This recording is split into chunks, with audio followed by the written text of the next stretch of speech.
Hi everyone, हर हर महादेव। समस्त को शुभ शिवरात्रि।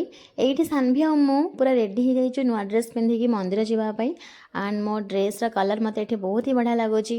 सान्वी भी आज सालवार पिंधि माँ झील मिसिकी सालवार आज पिंधिकी जाऊँ मंदिर। तापर मंदिर पहुँची गलु केते गहली देखु। ये पाखे ही आम घर पाखे अच्छे नीलकंठेश्वर मंदिर। पूरा लंबा लाइन लगी रोड पर्यंत। आज सबू शिव मंदिर ही यही टाइप अवस्था। लोक मानकर आज हालत खराब हो ठिया ही पूरा। आम एत गहली भितर भी सान्वी को मुझे बहुत कष्ट ठाकुर दर्शन बहुत बढ़िया से है। आ माँ पार्वती दर्शन भी बढ़िया से है। ये सान्वी माँ पार्वती पाखे छिड़ा होती। ताकू मंदिर आसवाक बहुत ही भल लगे। जिते बड़े भी से जो मंदिर को जाए सेठू से आसवाक ही इच्छा करे। से बसी थाए हाथ जोड़िकी ठाकुर को डाके भल लगे। ताकू मो सहित ठाकुर पूजा भी से करे भल लगे। ताकू गोटे खुशी तार मंदिर फेरला बेलू बहुत लेट हो जाता गोटे ही जाता। मुझे आसिक खिचड़ी बनाऊली सान्वी कहीं आमर तो ओषा तो से खाइबा खिचड़ी। ये मुझे ठाकुर पाखे पूजा करके आनी ग्रीन कलर चूड़ी।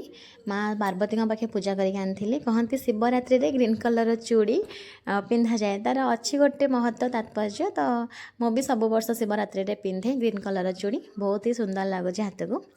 Tata bye bye.